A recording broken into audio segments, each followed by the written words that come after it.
There is a question that every culture has asked at some point in its history: what do we do with death? Some cultures hide it. They build walls around cemeteries, paint them white, and speak of it in whispers as if naming the inevitable could invoke it sooner. Others transform it into an abstraction, passage, transcendence, light at the end of the tunnel. Words that soften the brutality of the body that stops. Haiti did something different. Haiti gave birth to Baron Samedi. And Baron Samedi is not a metaphor. He is not a poetic symbol that we should enjoy life. He is a Loa, a spiritual entity of Haitian Vodou with his own personality, his own demands, his own humor, and a level of honest brutality that no metaphor can contain. He did not come to console. He came to tell the truth. And the truth, according to Baron Samedi, is this: you are going to die. Everyone you love is going to die. And the only real choice you have is to decide what you do with this fact while you are still here to do something. This is the story of a being who lives in cemeteries and, for that very reason, knows more about life than anyone else. To understand Baron Samedi, one must first understand where he was born. And he was born in one of the most brutal places the modern world has ever produced. Saint-Domingue, today Haiti, was the crown jewel of the French Empire in the 18th century. It produced more sugar and coffee than any other territory in the world. This wealth came at a cost. The average life of an enslaved person on the plantations was 7 years after arrival. 7 years. After that, the body simply could not take it anymore. In this context, death was not a philosophical abstraction. It was a neighbor. It was present in the whip marks, in yellow fever, in the work that never stopped. Dying was, often, the only form of freedom available. And then 1791 happened. On the night of August 14, 1791, in a clearing called Bois Cayman, hundreds of enslaved people gathered in a Vodou ceremony.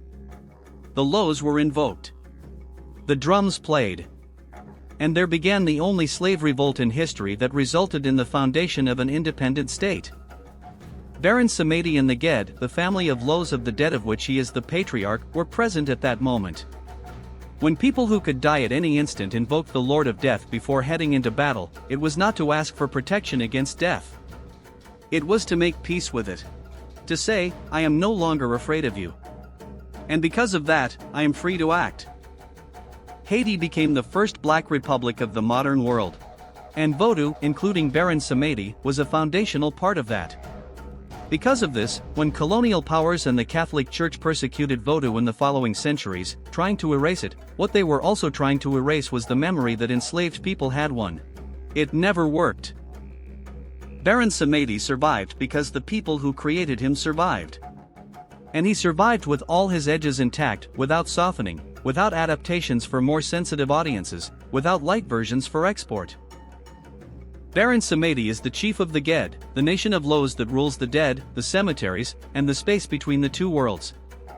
He is not an angel of death, he does not exist to reap lives. He exists to guard the border and to decide, when the moment comes, who has not yet finished what they came here to do. When he descends, when a horse is mounted by him during a ceremony, the transformation is immediate and recognizable. The posture changes. The voice changes. And what begins to come out of the mouth of the horse is not what you would expect from a deity. Baron Samedi speaks about sex with the same tranquility as he speaks about death, because for him both things are sides of the same coin, the two forces that move human life and that society insists on covering with veils of shame. He tears these veils away. Not for voyeurism, but because hypocrisy, according to his logic, is what kills people before death arrives. The shame of the body. The fear of desire. The refusal to look at what we truly are. His obscenity is ritual. It is therapeutic in the most literal sense. It exposes what is hidden, breaks the tension of what cannot be said, and reminds us that all of us, regardless of status, of clothing, of position, are bodies that will turn into earth. In light of this, most of the things we are ashamed of are absolutely comical. But there is another face. He can also be invoked to do the opposite. Just as he can ward off death, he can be asked to send diseases, to open the door for someone before their time. Vodou does not have the Christian dichotomy of absolute good against absolute evil. It has forces that can be directed toward different ends, depending on who invokes them and with what intention. This is no minor detail. Baron Samedi is not the good side of death. He is death in its entirety, with everything that implies. Baron Samedi does not rule the dead alone. He is the patriarch of an entire family, the Gede. And like every family, the Gede have distinct personalities, distinct stories, and distinct ways of manifesting themselves. Maman Brigitte is his companion, Loa of the cemeteries, protector of graves marked with a cross, lady of female death. She is as irreverent as the Baron, equally capable of saying what no one wants to hear, and her offerings include rum with chili peppers. They say that whoever tries to deceive her dies before finishing the sentence. The lesser Gede, Gede Nibois, Gede Plumage, Gede Twel, among dozens of others, are the spirits of people who died in a premature or violent way. They are the ones who went away before their time. For this reason, they are restless, noisy, sometimes disturbing. They carry the memory of deaths that should not have happened.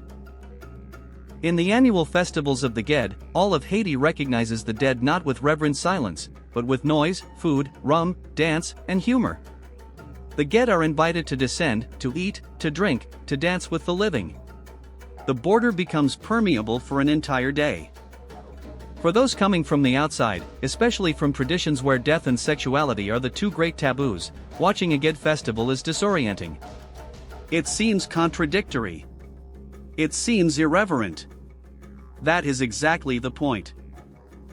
The disorientation you feel watching is the same disorientation that Baron Samedi wants to provoke. He wants you to not know where the line between the sacred and the profane is, because for him that line does not exist.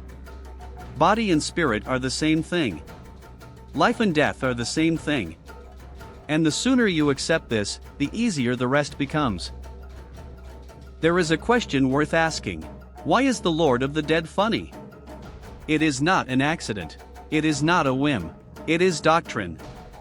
Baron Samedi uses humor like a surgeon uses a scalpel, to open what is closed, to expose what is hidden, to clean what is infected.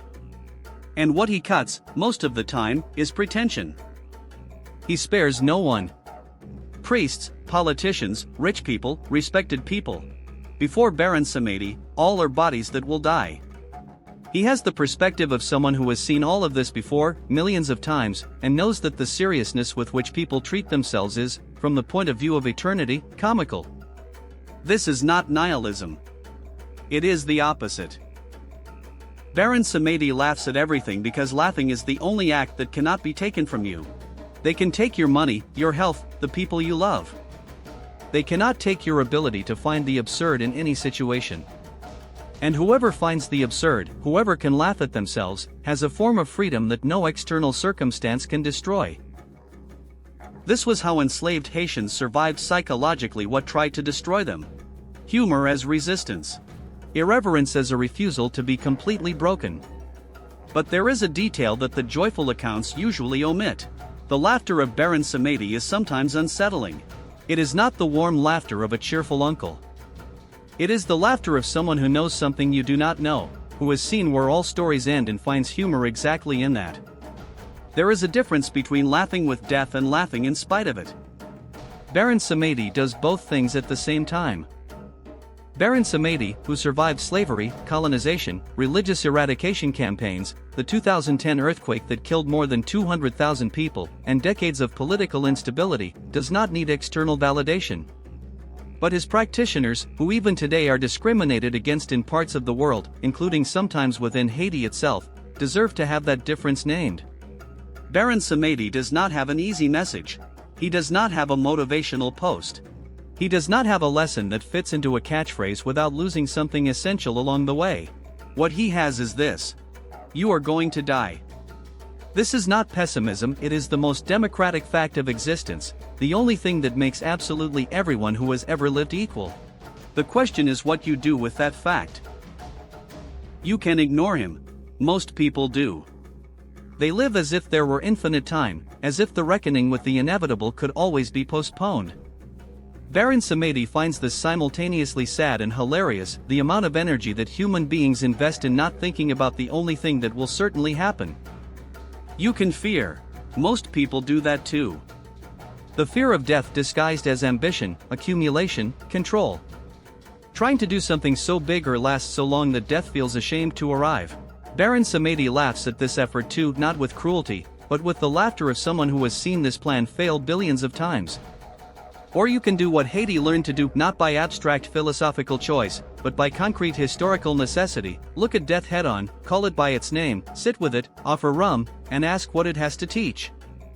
Baron Samedi says during his manifestations, life is a party where everyone is invited, but not everyone knows how to dance, and most spend the entire party waiting for the right moment to enter the dance floor. The right moment was when the music started. You missed half of it. Baron Samedi does not ask for faith in Vodou. He does not ask you to believe in him. He only asks that you stop pretending that the cemetery is on the other side of town and that you will never need an address there.